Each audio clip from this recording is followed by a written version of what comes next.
For this morning's message, we will be reading two passages. So please join me in Acts chapter 6 and in 1 Timothy chapter 3, verse 8 to 13.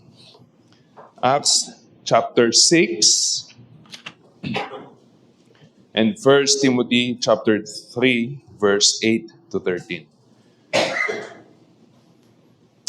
Acts chapter 6.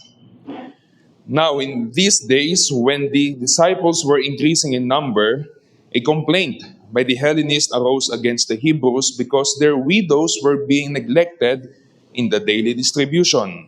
And the 12 summoned the full number of the disciples and said, "It is not right that we shall give up preaching the word of God to serve tables. Therefore, brothers, pick out from among you 7 men of good repute, full of the Spirit and of wisdom, whom we will appoint to this duty. But we will devote ourselves to prayer and to the ministry of the word." And what they said pleased the whole gathering. And they chose Stephen, a man full of faith and of the Holy Spirit, and Philip, and Prochorus, and Nicanor, and Timon, and Parmenas, and Nicolaus, a proselyte of Antioch. These they set before the apostles, and they prayed and laid their hands on them. And the word of God continued to increase, and the number of the disciples multiplied greatly in Jerusalem, and a great many of the priests became obedient to the faith. 1 Timothy chapter 3, verse 8 to 13. Deacons likewise must be dignified, not double-tongued, not addicted to much wine, not greedy for dishonest gain. They must hold the mystery of the faith with a clear conscience, and let them also be tested first, and then let them serve as deacons if they prove themselves blameless. Their wives likewise must be dignified, not slanderers, but sober-minded, faithful in all things. Let deacons each be the husband of one wife, managing their children and their own households well. For those who serve well as deacons gain a good standing for themselves and also great confidence in the faith that is in Christ Jesus. Let us pray. Our Heavenly Father, we thank you for the freedom this morning to come to you, to praise you, to adore you, to worship you, and to bless your name. And that freedom is found in Christ, our Lord and our Savior. And Father, we acknowledge that words will be powerless if it is not accompanied by your Spirit. And so we ask, Lord, that this morning you will give us the Holy Spirit, you will bless us and fill us, that we may hear and apply your word, and that your name may be known in our midst. In Jesus' name we pray. Amen. So last week we saw Paul's instruction on what it means to be a pastor and who should pastor the household of God. And now this morning we are going to look at the second and final office that Christ established for His New Testament church. And that is the diaconate office, or mas simple, yung mga deacons. Now, it is very interesting to note that when we search the scriptures from the Old Testament to the New Testament, we find that apart from what we read, Acts 6 and 1 Timothy 3, 8 to 13, we cannot actually draw any conclusions about how the office of the deacon is to be described. Ibig sabihin, tanggalin mo yung Acts 6, iwan mo lang yung 1 Timothy 3, mahirapan tayo, ano yung deacon? Tanggalin mo yung 1 Timothy 3, iwan mo lang yung Acts 6, ano yung deacon? So, these two passages, kung wala itong mga to, hindi natin actually maintindihan yung office ng diakono. Hindi ganun sa elders, because for the elders, as early as the time of Moses, we can already see the function of the elders. Although yung Old Testament eldership does not carry over in every detail sa New Testament church, but the general role is unmistakably consistent. overseeing, supervising, shepherding, ruling, teaching, nurturing, caring, and protecting. Even si Moses, pag inaral mo yung buhay ni Moses, madodraw mo na, okay, this is what it means to be an elder. But for the diaconate office, hindi natin magagawa yun. So, two very important passage. Acts 6, 1 Timothy 3, 8 to 13. Ngayon, pag sinif natin yung lente ng mata natin from trying to find what deacons do throughout the Bible, again, mahirapan tayo, to what God wants His people to do, Acts 6 and 1 Timothy 3 is sufficient enough and clear enough for us to understand what it means to be a deacon and who should be the deacons in the Church of Christ. Now, from this, I want to give you the message that deacons are men appointed to the ministry of mercy, charged with leading and displaying the benevolent love of God for the needy beyond the congregation and the salvific blessings of Christ to those within the congregation. Again, deacons are men appointed to the ministry of mercy, charged with leading and displaying the benevolent love of God for the needy beyond the congregation and the salvific blessings of Christ within the congregation. So outside and inside the church. Now I say men because there are some who would argue, and to be fair, from a relatively good position, that there are women deacons. And that's because of verse 11. Yung sa verse 11 kasi, dun sa original language, yung original at literal na basa dyan is, women must be dignified. Hindi siya, their wives must be dignified. So a lot of churches and good churches, healthy churches, literal na healthy kasi yung iba sa nila, yung 9 marks, nagsulat ng 9 marks of a healthy church, they argue that there's such a thing as women deacons. That is literally women occupying the office of the deacon. Hindi lang yung women na merong diaconal ministry, kundi meron talagang office. And again, there are many Calvinistic churches who hold to this position. I don't. We don't for a number of reasons.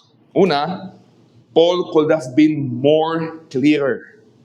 Why? Kasi yung discussion niya is flowing from the role of the men and the women.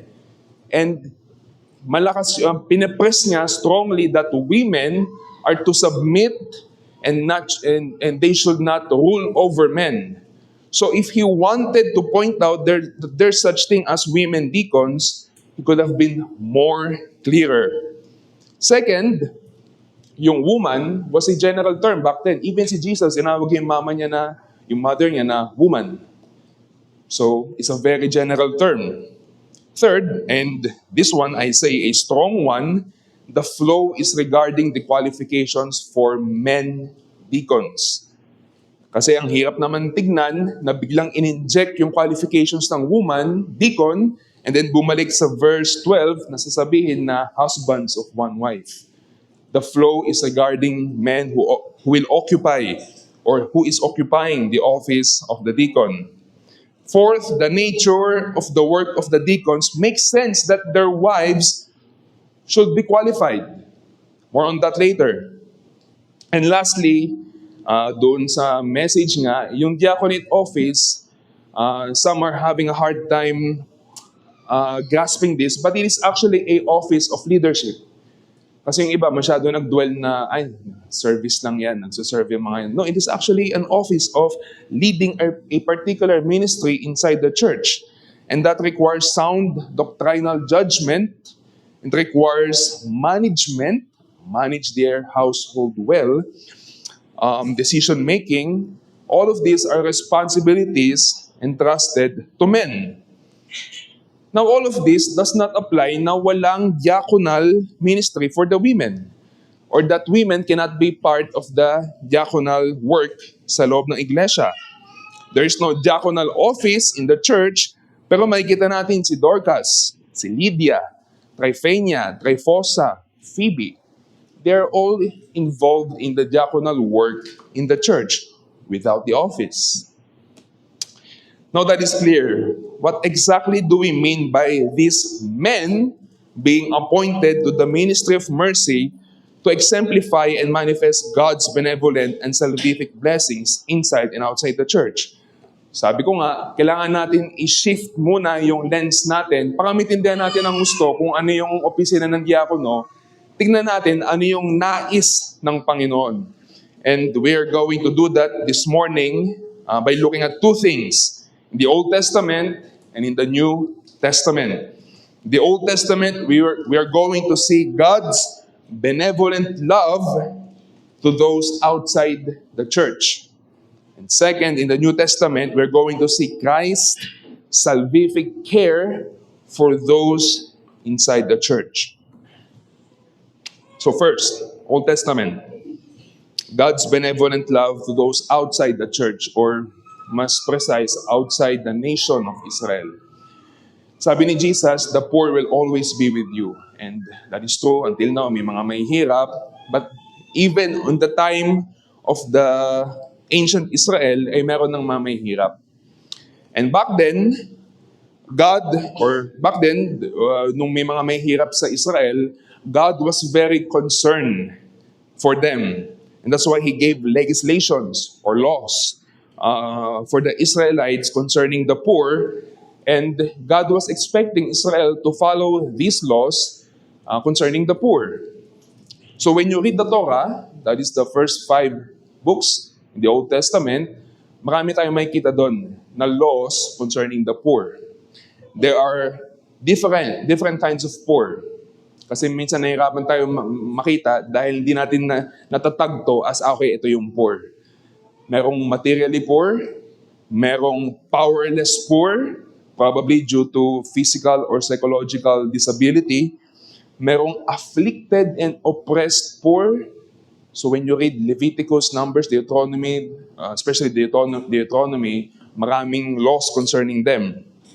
Itong mga afflicted and oppressed, they were exploited by the rich. So yung mga mayayaman na inaabuso sila. Halimbawa, doon sa Deuteronomy 15:4-5, pinaramis ng Panginoon na if His people will just obey His law, walang materially poor, walang oppressed poor, walang afflicted poor.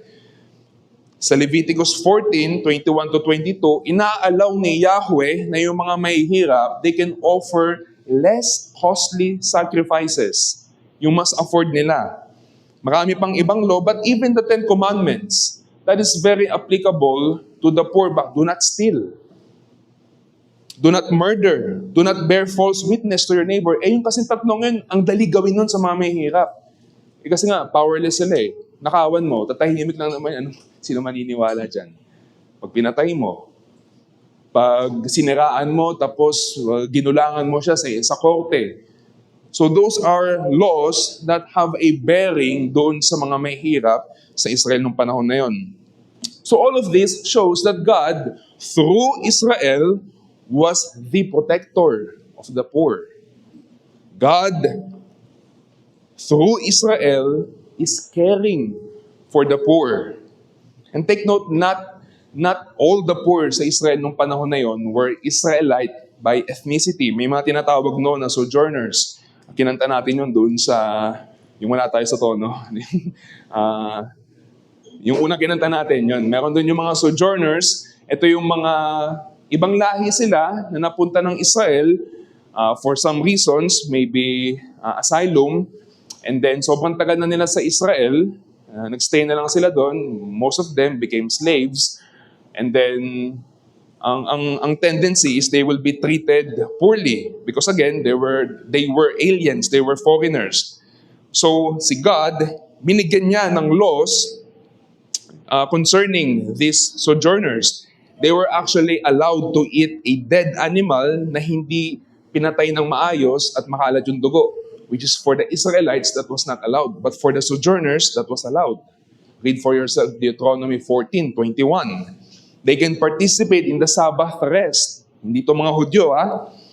Yung mga sahod nila, kailangan bayaran sa mismong araw na yon para hindi sila maloko. And since they were considered and treated as local Israelites, they also received the sign of circumcision. They also participated in the Passover. And there's this one thing that everyone just looked forward na mangyari. The year of the Jubilee. Once in a generation, magre-reset lahat. Every 15 years. Lahat ng utang, wala na. Yung mga slave na hindi makalaya sa amo nila, mapapalaya na. Every 50 years. That was God showing that, hey, I care for you. You're important in my sight. This is the very opposite of how the other nations treat the poor. If you read ancient literature, ang tingin sa mga may hirap noon is parang aso. Wala na silang kwenta. So by obeying God's law, the nations would see how set apart the nation of Israel is. And the name of Yahweh will be exalted and glorified. If they are to keep them and do them, and it will be their wisdom and understanding kung paano nila ipapakita na sila nga yung hinirang ng Diyos na bansa. It was to be an example to the world to show how to take care of the poor. So Israel was called to be light in that sense to the other nations. They carry a missional purpose, hindi ba? Pag sinusunod din ito yung mga law na ito, makikita ng marami, bakit iba sila? Kasi yun yung Diyos nila. So they had a duty. And if they neglect the poor, merong warning yung Panginoon sa kanila in Exodus 22 that He will bring forth His judgment, His wrath against them. And repeatedly, sa Torah, makikita natin, their motivation was that they themselves was once poor. I am the Lord your God who brought you out of the land of Egypt. Doon ino-oppress kayo, doon afflicted kayo, doon materially poor kayo. I showed compassion to you, therefore, you show compassion to these people. Unfortunately, the poor were often neglected. And hindi nila nasusunod or hindi nila sinusunod itong mga kautusan na ito. Despite of constant preachings from the prophets, read Ezekiel, Amos, Jeremiah, repeatedly sinasabi doon na because you neglected the poor, ito yung ginawa. And actually, malaking factor yon along with idolatry and adultery, malaking factor yon kung bakit sila ginudge ni God towards being exiled in Babylon. And that was the Old Covenant. Anong kinalaman sa deacon nun? Just hold on. We are in the New Covenant. A better covenant, tawag sa Scripture. One that is established by grace. And we are the true Israel of God. The same heart of God that He had for the ethnic Israel is the same desire for justice, mercy, and care na ninanais ng Panginoon for the true Israel today. He calls us, the church, to protect, care for, and bless the materially poor, the powerless poor, the afflicted poor, and the oppressed poor. You see, because God, Acts 6 and 1 Timothy 3, you see, God has a unique community in this world that is called to exemplify and manifest His love to the needy, to the oppressed. And it is not bantay-bata, hindi siya DSWD. They're helpful, but it is actually the church.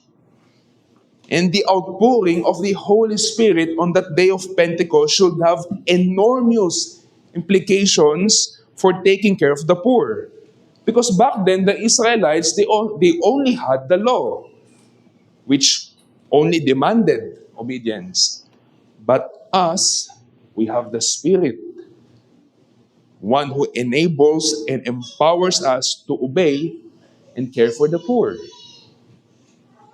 Back then, their motivation was that Yahweh brought them out of the land of Egypt, but us, Christ, has delivered us from the slavery and penalty of sin. We were once poor. Worse than being materially poor, we were spiritually poor.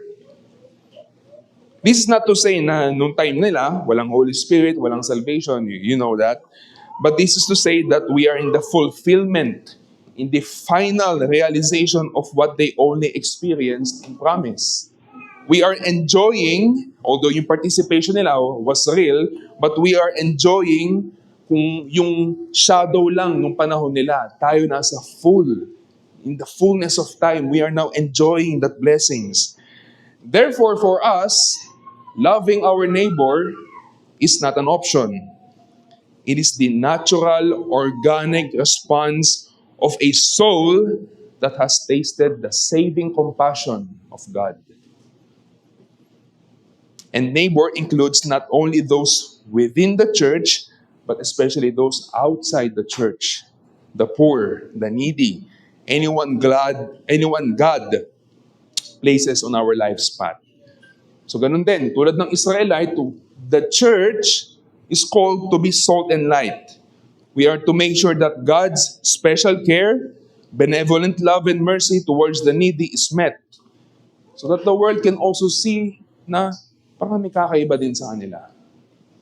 And deacons, that's where you play in. That's where your office is for. Deacons are to make sure that the church is living out its purpose to care for the poor. That's why most of the time, tinatag yung mga deacon na responsible for the church finances. It's actually because of this. Some take that too far, some take that too little. Too far, iba, they have the absolute control. It's wrong. Too little, nasunod-sunuran lang sila sa pastor, tsaka sa church, or sa church. That's wrong.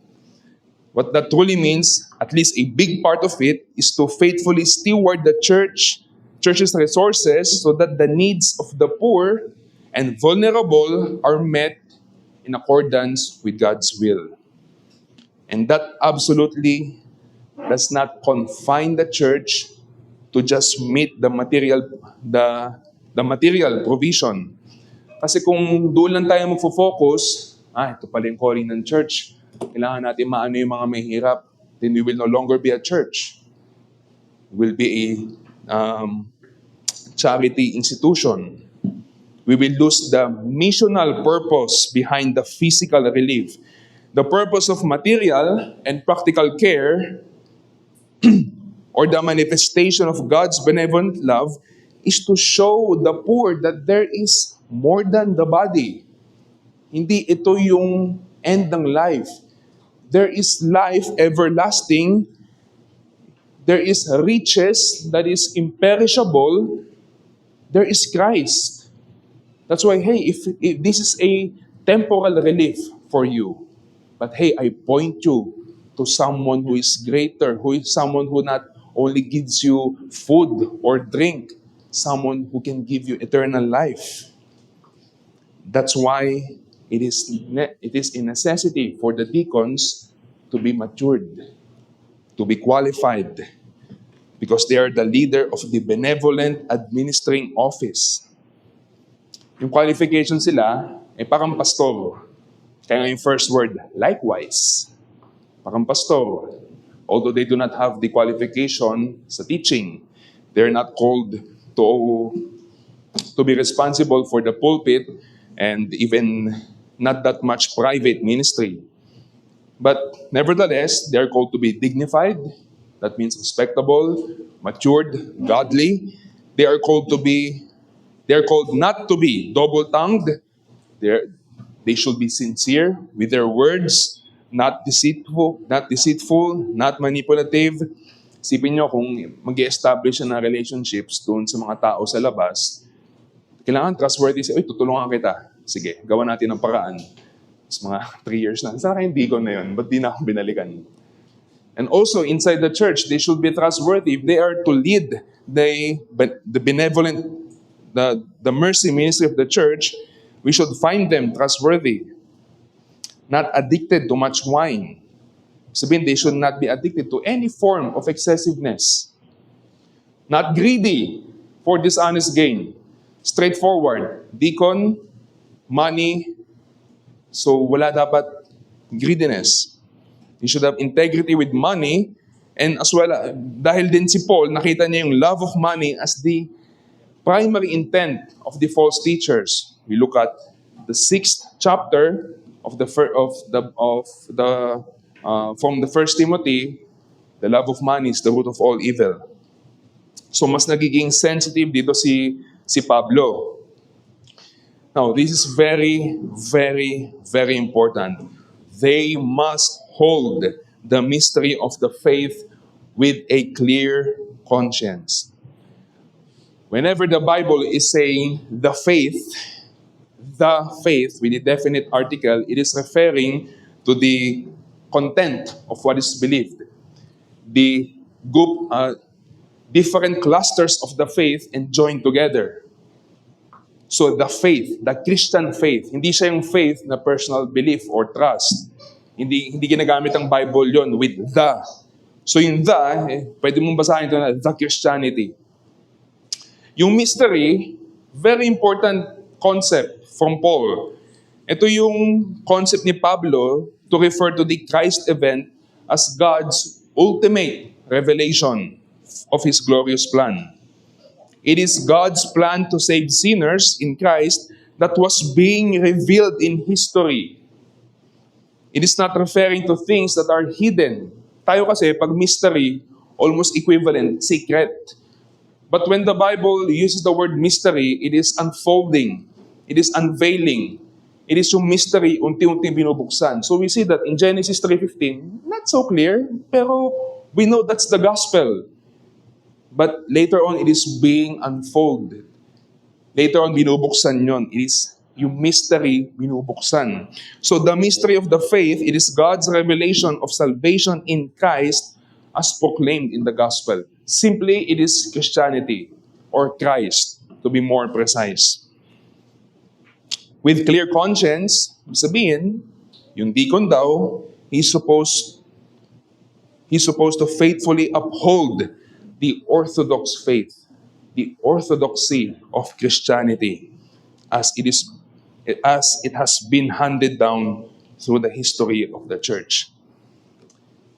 Isipin natin, anong kinalaman nun sa pagiging diakono? Ba't kailangan doctrinally okay sila? Well, because they will be involved and exposed to non-believers.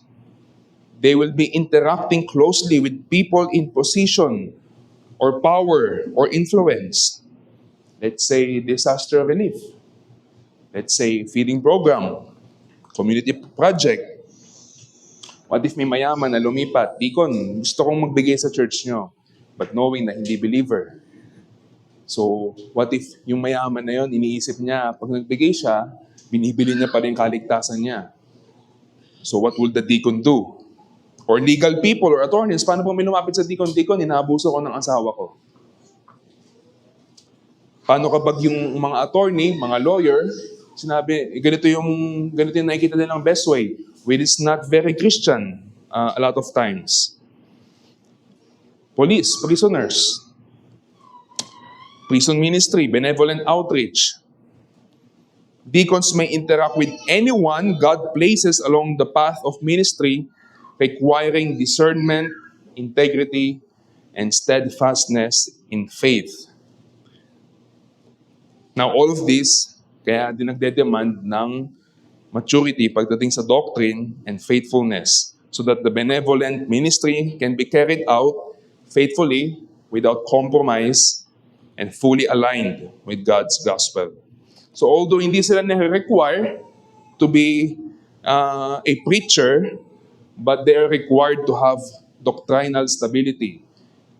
Pragmatic suggestions are not welcome in the diaconal ministry.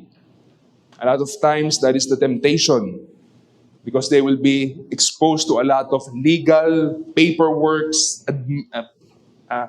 compliance, and napakadali na sumunod na lang doon sa pinaka-convenient. But no, that is not what the Scripture is requiring for the deacons. Husband of one wife. Of course, sexual purity, sexual fidelity. Managing their children and own household well. Same thing.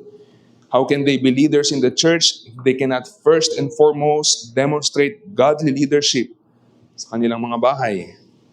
Their family life should reflect order, love. The man should be loving, selfless, pure. The woman should be submissive, respectful, supportive. The children must be submissive, obedient, disciplined. Hindi kailangan believer, pero kailangan may order. Tested, blameless. Kailangan daw i-test muna, tapos ma-prove na blameless. Hindi sinasabi rito kung formal testing yon. Parang sa elders, di ba, merong elders in training or parang internship. Hindi rin sinasabi na informal. Pero sinasabi rito na kailangan ang general consensus ng church ay parang sa Acts 6. They are proven or they are of good repute, full of the Spirit and wisdom. Kailangan nakikita ng church. Wala dapat accusations that can be easily brought against them. In short, matured. Just matured Christian. Iniisip natin madalas na yung pastor sobrang taas ng qualification. Mataas ang qualification. Tapos yung in comparison, yung deacon, mababa. Kasi daw yung pastor, kaluluwa yung inaalagaan niyan. Well, yung deacon din po ay ganun. Kaluluwa din. So if you don't aspire to be a pastor, kasi grabe yung qualification, kaya deacon na lang ako. It is also soul care, but through practical duties. I still acknowledge that the responsibility of preaching is a weightier one, but that doesn't diminish the seriousness of the diaconal ministry. Now, nag-iisip ako ng illustration kung paano ko ipapaliwanag pa yung diaconal ministry. I hope this will come out right and clear. Few years ago, outreach kami, doon nasa ibang church pa ako. And then, pumupunta kami sa mga bundok sa Rizal, sa Dumagat. May mga part pa doon na may mga parang katutubo pa yung mga tao doon. Hindi mo ko na magtagalog, yung pananamit nila, iba pa. Tapos, like, totally parang hindi sila masyado nare-reach out. So, pumupunta kami doon, mga twice, 3 times a year. And then, hindi ko matawag na gospel ministry kasi hindi naman napipreach yung gospel. So, benevolent outreach na lang. So, magtatayo kami ng bahay. Doon ako unang na-expose construction. Hindi pala biro. Tapos, nagbubuhat kami ng mga semento. Tapos, yung mga bundok, akin na, so ulan. Tapos, nagpapala kami. Tapos, magluluto kami ng mga malalaki. Tapos, tuturuan namin mag-Tagalog. Yung mga very exhausting. But the fun part is after that, mga around 6 p.m., pupunta kami doon sa Dumagat Waterfalls. To get there, life-threatening. Kailangan mong maglakad sa mga matatarik na part and then meron doon mga bato na magkahiwalay at tatalunin mo yun kasi hindi mo maaabot ng simpleng step lang. Tapos meron doon part na itetrek mo, ipupull up mo yung sarili mo. So very, very exhausting and very dangerous. But then after that, yung Dumagat Waterfalls, ang lakas ng buhos. Parang sa mga hotel, yung magagandang mga shower, yung gumaganon, ganun din doon. So ngayon, pagpunta namin doon, kakatapos na namin mag-construction, itutulok namin yung likod namin, ang sarap. Makapahinga ka. Tapos inisip namin, ba't ang OA naman ng buhos ng tubig dito?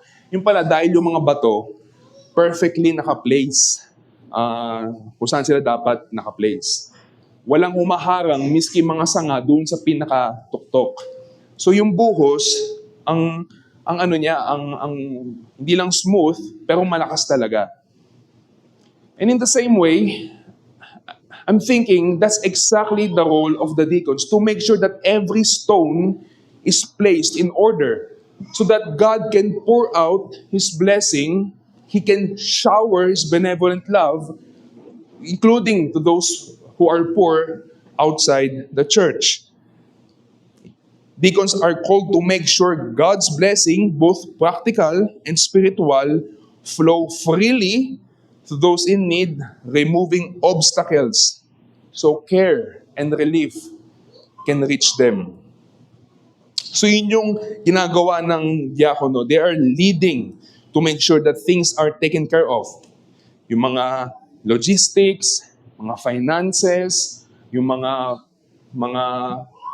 practical na pangangailangan para tayong iglesia, yung calling natin na ibuhos, ipakita, makapagbigay ng relief sa mga nangangailangan will go smoothly.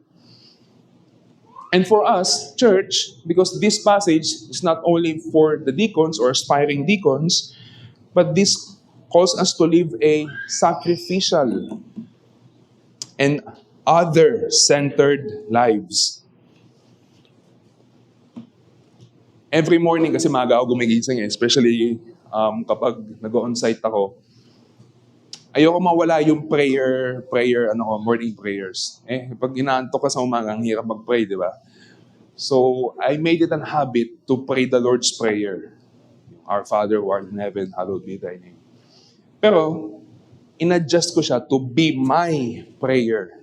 So, my Father who art in heaven, hallowed be thy name. Pagdating ko dun sa give us each day our daily bread, siyempre pinalitan ko yon, give me each day my daily bread. Kaso low carb ako, so give me each day my daily eggs. Pero later on, na-rebuke ako dun. Kasi we should actually include in our desires the needs of others to be met. So tinuro ni God, give us each day our daily bread. Kailangan ninanais din natin na yung mga pangangailangan ng iba matugunan. And we not only pray for that, but we go out. We go out and we look for open doors. And when that open door comes, we do not shut that door because of some doubt. But with faith, we go to that door and live our calling. And that is to care for the poor in order to point them to Christ. And trusting, of course, that God will provide. And often, God's provision comes through His people who are willing to sacrifice and embrace a contented heart. Nung panahon ng Israel, one way, hindi ako overtime, okay, kasi last time nabash ako. Malayo pa. Nung sa panahon ng Israelites, one way that they help the poor is by tempering their appetites and only gathering what is enough. No more, no less. Tulad nung nagpaulan ang Panginoon ng mana, ng tinapay. Ang sinabi doon sa Exodus 16:8, some gathered more, some gathered less. Pag tumigil ka doon, yung iba mas ganid, yung iba mas mababa yung appetite. But may sinabi, according to their needs. Some gathered more because they needed more. Some gathered less because they needed less. And that exact verse, that exact passage, Paul used that to refer to the necessity of gathering what is only enough in order to what? Meet the needs of the poor believers. 2 Corinthians 8:13 to 15. For I do not mean that others should be eased and you burdened, but that is a matter of fairness. Your abundance at the present time should supply their need, so that their abundance may supply your need, that there may be fairness. As it is written, whoever gathered much had nothing left over, and whoever gathered little had no lack. Exactly, Exodus 16 to 8, verse 18.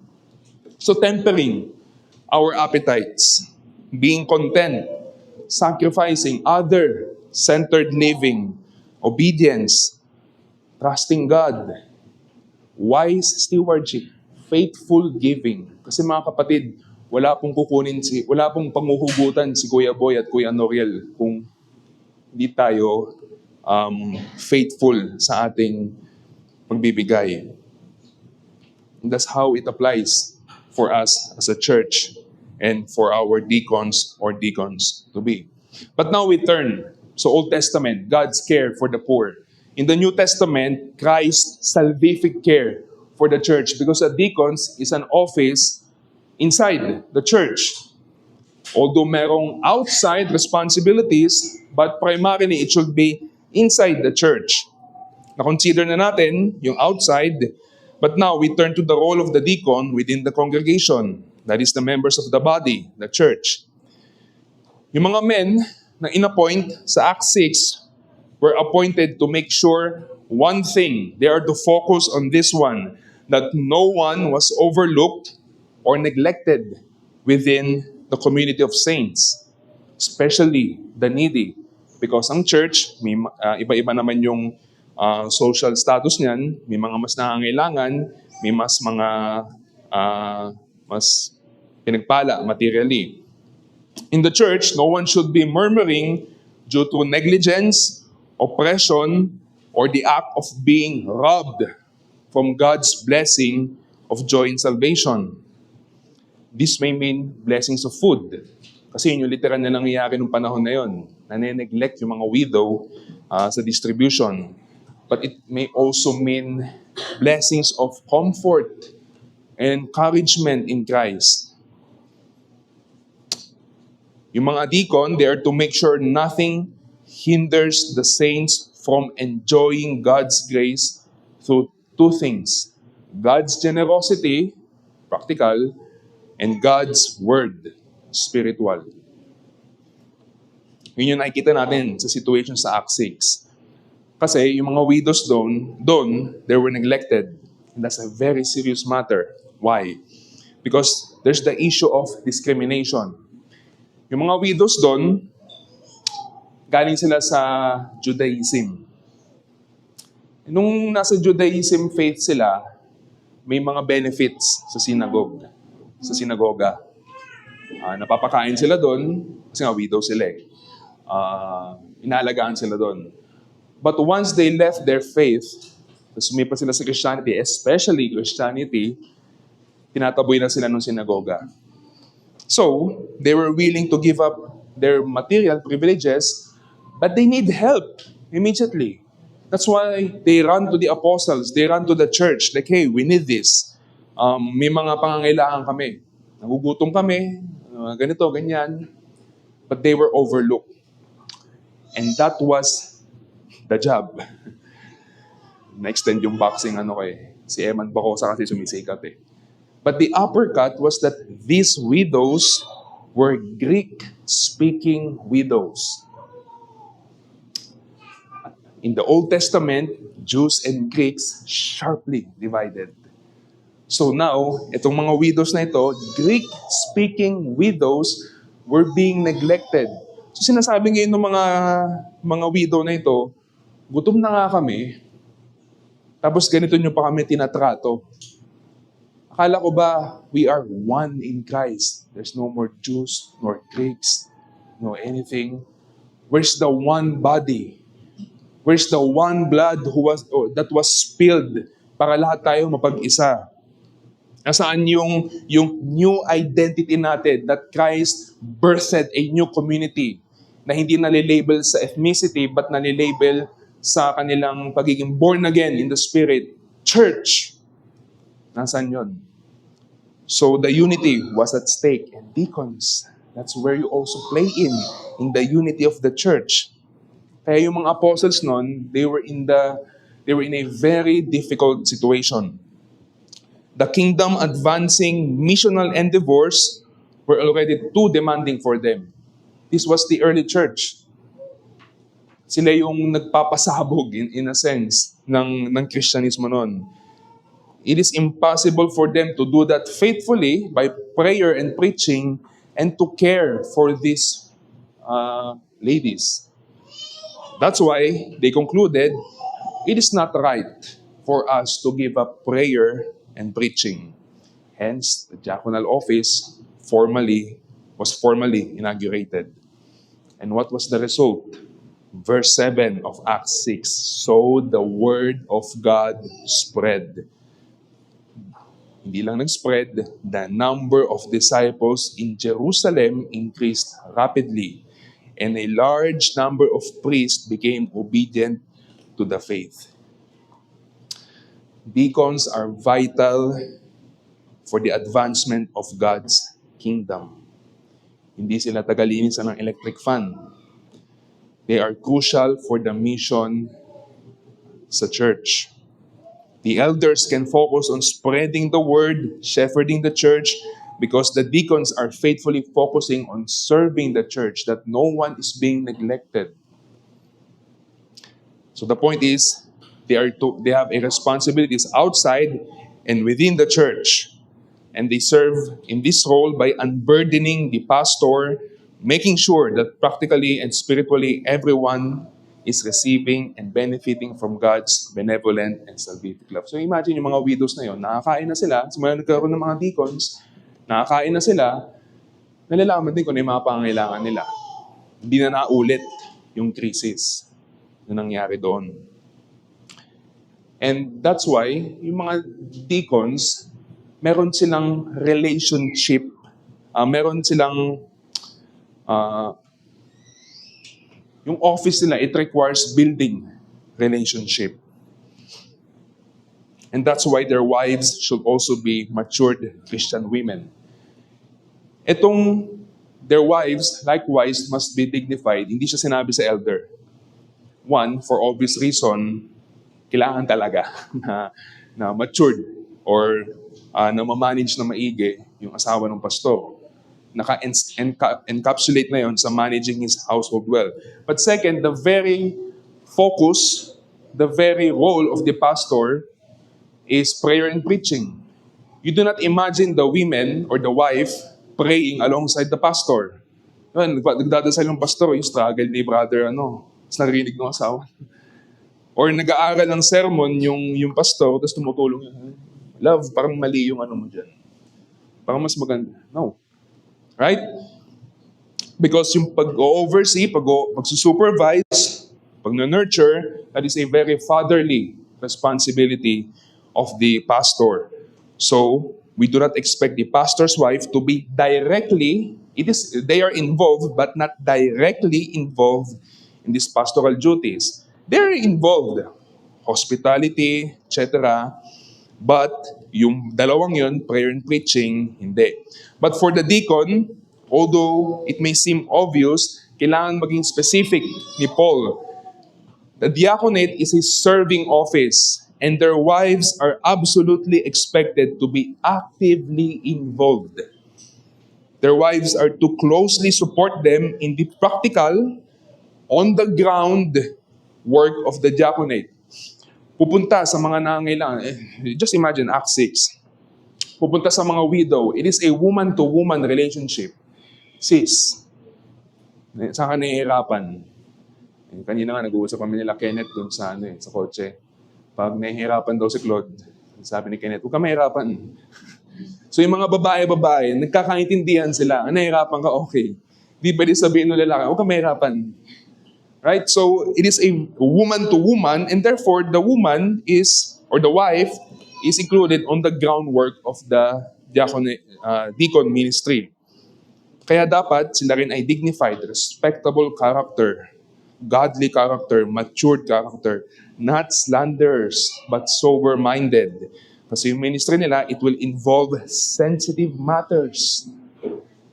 So, they must be able to control their tongue, emotions, impulses, handling every situation with wisdom and self-control. Faithful in all things. It means to things pertaining to Christian character. Faithful in all things. It also means reliable and dependable. Because again, the deacons are involved, or again, the wives or the deacons are involved on the ground work ng benevolent ministry. So for our deacons and aspiring deacons and deacons to be in the future, the diaconate office is very important office in the church. The elders are charged to watch over our souls, laboring to ensure we are spiritually healthy by pleading with God on behalf, and by feeding us with long-term nourishing spiritual diet, that is prayer and preaching. But the deacons are charged to ensure that everything unfolds smoothly. Kasi isipin mo, nangangaral yung mga apostol noon, tapos hindi sila inalagaan, yung mga widow, ba't pa kami makikinig dito? So, it is not, meron hindrance. Removing any practical, logistical, relational, or spiritual hindrances that may keep the work from moving forward. And you will not be able to fulfill that calling if you don't cultivate genuine relationship with the members. Kaya yung mga deacons, nakikita natin sa ibang iglesia, they do visitation. They check on the members. Hindi lang yung confined sa pastor. Actually, hindi lang yung confined sa mga nagbe-bear ng office. And just like the office of an elder, it is a public office. But public doesn't only mean public exposure. It means public relationship with the people you serve. But again, first and foremost, you must be able to manage your own unit, your own household, making sure that there is order within your household so you can share that kind of orderliness in the lives of others. And all of this sound demanding. And it is. Kaya yung verse 13, binigay sa atin ng Panginoon. Let's read verse 13. For those who serve well as deacons gain a good standing for themselves and also great confidence in the faith that is in Christ Jesus. Kasi noong time na yun, wala silang, it is a trustworthy saying, if anyone aspires, wala silang ganon sa deacon. That's why God gave us this one. In an office where most of the work is done in private, and it is very tiring, exhausting, you just give and give and give. Well, sabi dito, you gain a good standing. Yung standing sa Greek, it is degree, rank, grade, like military. So those who serve well, that means faithfully, have a good grade before God. You gain a good standing before God. God gives honor to a faithful deacon. Kahit na hindi ka nakikita, hindi ka na-appreciate most of the time ng church. Second, great confidence in the faith that is in Christ Jesus. Yung confidence, it is translated sometimes as boldness or assurance. When deacons serve well, that means God is sustaining them well in their faith and conscience. Dahil yung isang deacon na hindi nagagawa ng maayos yung kanyang role, ay merong seared conscience. Kung nagagawa niya faithfully yung pagiging deacon, he has great confidence in his faith. They have this assurance that Christ is holding them tightly. So deacons, that's an encouragement for you. Christ is with you. And you see, for us, brethren, Christ's ministry was distinguished by serving. He is the King who descended from heaven to what? To diakonos, to serve, to wash the feet of those men who are poor, afflicted, oppressed, not by the Roman emperor, but by sin. He came with great compassion to a world lost in sin. We were sojourning in this world like aliens, and He brought remedy to spiritual, and at His second coming, not only spiritual, but He will give material remedy as well. Yung sa kanyang unang pagpunta, dinala niya yung foretaste of heaven, of He gave us a foretaste of the perfection to come. A place where sin can no longer afflict and oppress anyone. He drove out demons, healed the sick, made still the raging storm, multiplied the bread and fish for those who are hungry, reached out to the marginalized, tax collectors, prostitutes. He called on the weary and burdened to come, have a rest, have a relief, all because He cares for the poor. But His ultimate service was going to the cross willingly to pay a penalty we can never pay because of how poor we are. He is the suffering servant. And because He is the suffering servant, in Him we have arrived in the great year of Jubilee.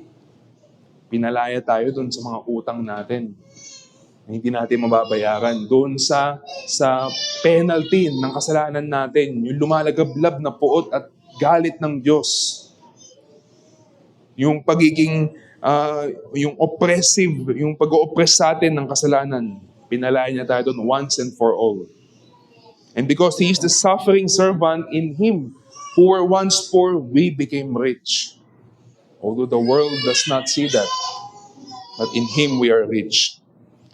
Di ba mga kapatid, how strange, how fascinating, how mind-boggling, humbling, astonishing to say that God served us. Just imagine that. God serving us. We were ought to serve God. But He came down and served us on the cross.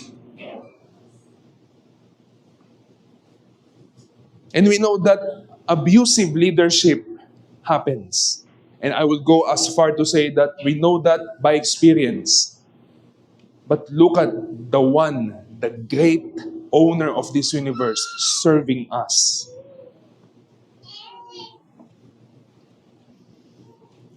Kaya ito yung motivation natin mga kapatid, hindi ba?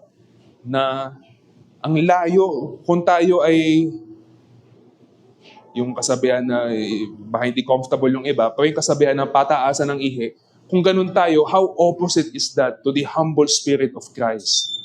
So we are all ought to serve one another, to wash each other's feet, because that's what our Master did. May our past experience serve as a warning for us today. Because God is opposed to the proud, but gives grace to the humble. And look to Christ. Look to Christ. How can we not serve when we look to Christ? It's just impossible. And friends, Christ's first advent was marked by serving. But make no mistake, His second advent, by advent I mean coming, it will be marked by salvation and punishment. Salvation for those who repent of their sins and trust in Him. But damnation, punishment. God will crush those who despise Him, especially those who hear from the preachers, who hears His name from the preachers numerous times. So therefore, if you've been serving your sinful desires, what's your game plan on that great day of judgment? What's your plan? Tatakbo, magtatago,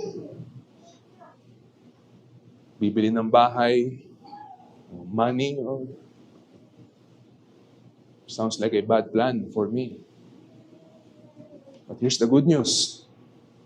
God has a plan, a redemptive plan, which He promised right after the fall of mankind and continued to unfold throughout the ages.